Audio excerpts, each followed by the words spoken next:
जय हिंद दोस्तों।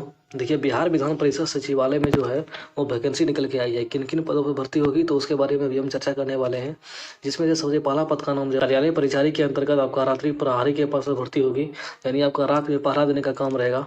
और कार्यालय परिचारी के अंतर्गत ही आपका दरबान के पद पर भर्ती होगी। और कार्यालय परिचारी के अंतर्गत ही आपका सफाई कर्मी के पद पर भर्ती की जाएगी। इसका आवेदन जो है स्टार्ट है, जो कि 18 तारीख से इसका आवेदन स्टार्ट हो चुका है। और अंतिम डेट जो है इसका आवेदन करने का वो 2 अप्रैल तक आप इसका आवेदन कर सकते हैं। तो इस बीच आप आवेदन जरूर कर लेंगे। इसके बाद यदि हम इसकी योग्यता की बात करें, इसकी शैक्षणिक योग्यता की बात करते हैं। शैक्षणिक योग्यता में जो सबसे पहले पद का नाम है वो कार्यालय परिचारी, जिसमें से रात्रि प्रहरी के पद पर इसमें आपका वेतन की भी चर्चा की गई है। वेतन की ये चर्चा की गई, इसमें जो वेतन स्तर रहेगा वो आपका लेवल 1 का स्तर रहता है। और इसमें 18,000 से लेकर आपका 56,900 तक सैलरी मिलता है। और इसके अनुसार जो भत्ते मिलेगी आपको, अन्य भत्ता, वो अलग से आपको अलग से दिए जाते हैं। इसकी जो बात करें इसकी शैक्षणिक योग्यता की, इसमें कह रहा है मैट्रिक पास या समकक्ष होना चाहिए। देख सकते हैं आप, इसमें मैट्रिक पास मांगता है। इसके बाद कहा गया है कि आपको हिंदी और अंग्रेजी दोनों भाषाओं का कार्य साधक ज्ञान है, यानी कि आपको हिंदी और अंग्रेजी का ज्ञान होना चाहिए बोलने के लिए। उसके बाद कह रहा है साइकिल चलाने की क्षमता, यानी आपको जो है वो साइकिल चलाने के लिए आना चाहिए।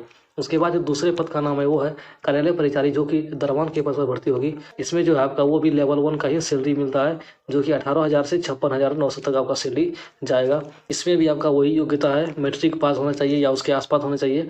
और हिंदी व अंग्रेजी दोनों भाषाओं का कार्य साधक ज्ञान होना चाहिए। और साइकिल चलाने की आप में क्षमता होनी चाहिए। उसके बाद तीसरा जो पद है कार्यालय परिचारी के अंतर्गत सफाई कर्मी के पद पर, इसमें भी आपका लेवल 1 का ही सैलरी मिलता है, जो 18,000 से लेकर आपको 56,900 तक जाएगा। और अलग से जो आपका भत्ता बनेगा अलग से, वो आपको अलग से दिए जाएंगे।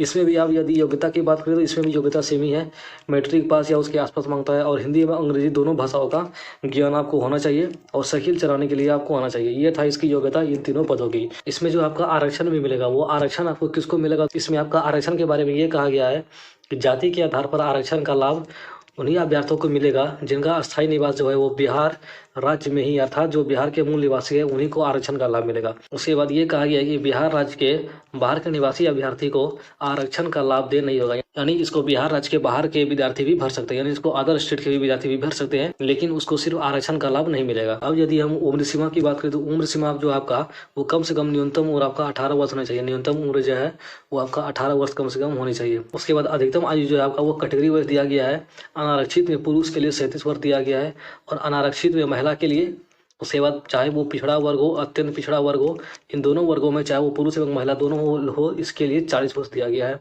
और अनुसूचित जाति एवं अनुसूचित जनजाति के लिए चाहे पुरुष एवं महिला दोनों हो, इसके लिए 42 वर्ष रखा गया है अधिकतम उम्र। और न्यूनतम उम्र 18 वर्ष है, और अधिकतम आयु कैटेगरी वाइज दिया गया है। तो आप देख के इसको समझ लेंगे। उसके बाद कर लेते हैं कि आपकी परीक्षा की पद्धति कैसी होगी, यानी आपका जो एग्जाम इसमें कैसे लिया जाएगा। एग्जाम के लिखा गया है कि इन पदों पर सीधी खुली लिखित प्रतियोगी परीक्षा के माध्यम से होगी, यानी आपका जो है लिखित एग्जाम होगा। तो लिखित परीक्षा कैसी होगी, वो आपका ओमार शीट पे लिया जाएगा, यानी आपका जो बहुरूपीय वस्तुनिष्ठ प्रश्न होंगे, सारे के सारे प्रश्न जो होंगे आपके एग्जाम में वो ऑब्जेक्टिव प्रश्न होंगे। परीक्षा में जो है आपका वो 100 प्रश्न होंगे, टोटल जो है वो 100 क्वेश्चन होंगे। आपको 2 घंटे का समय दिया जाएगा। और प्रत्येक क्वेश्चन जो है वो 4 नंबर का रहेगा, यानी प्रत्येक क्वेश्चन आपका 4 नंबर का रहेगा, यानी 100 क्वेश्चन है तो आपका 400 नंबर का एग्जाम होगा। टोटल जो है वो 400 नंबर का एग्जाम होगा। उसके बाद एग्जाम में आपका क्या पूछा जाएगा, सामान्य अध्ययन, यानी आपका जीके जीएस से रहेगा, वो टोटल 40 प्रश्न रहेगा आपका, देख सकते हैं। उसके बाद सामान्य विज्ञान एवं गणित से जो रहेगा आपका, वो प्रश्नों की संख्या टोटल 30 रहेगी। और मानसिक क्षमता, यानी आपको जो रीजनिंग रहेगा वो रहेगा आपका 30, यानी टोटल 100 प्रश्न हो गए। और टोटल अंक में आपको 4 अंक दिए जाएंगे 100 प्रश्न में से। अब बात कर लेते हैं परीक्षा शुल्क की, यानी आपको इसमें फॉर्म भरने के लिए आपको फी कितनी देनी होगी। फी के लिए यहाँ स्पष्ट बता दिया गया है कि बिहार राज्य के अनुसूचित जाति या अनुसूचित जनजाति अभ्यर्थियों के लिए जो है मात्र 150 लगेंगे। मतलब अनुसूचित जाति और अनुसूचित जो जनजाति है उसके लिए 150 फीस रखा गया है। उसके बाद नंबर 2 में ये कहा गया कि बिहार राज्य के अस्थायी निवासी सभी आरक्षित या अनारक्षित वर्ग एवं महिला अभ्यर्थियों एवं दिव्यांग कैटेगरी के लिए जो रहेगा वो 150 फीस रहेगा। उसके बाद कह रहा है बिहार राज्य के अन्य कोटि के अभ्यर्थियों एवं अन्य राज्यों के सभी कोटि के अभ्यर्थियों के लिए 300 रहेंगे, यानी बिहार राज्य के जो बाहर के विद्यार्थी भरेंगे उसको 300 लगेंगे। और बिहार राज्य के अत्यंत पिछड़ा वर्ग और पिछड़ा वर्ग जो भी रहेंगे उसके लिए 300 रुपया चार्ज लगेगा। अब बात कर लेते हैं कि आप फॉर्म को अप्लाई कहाँ करेंगे। फॉर्म भरने के लिए आपको इस वेबसाइट पर जाना है, www.biharvidhanparishad.government.in। ये वेबसाइट पर जाएंगे, सबसे पहले आप इसी डॉक्यूमेंट को निकाल के अच्छे से पढ़ लेंगे।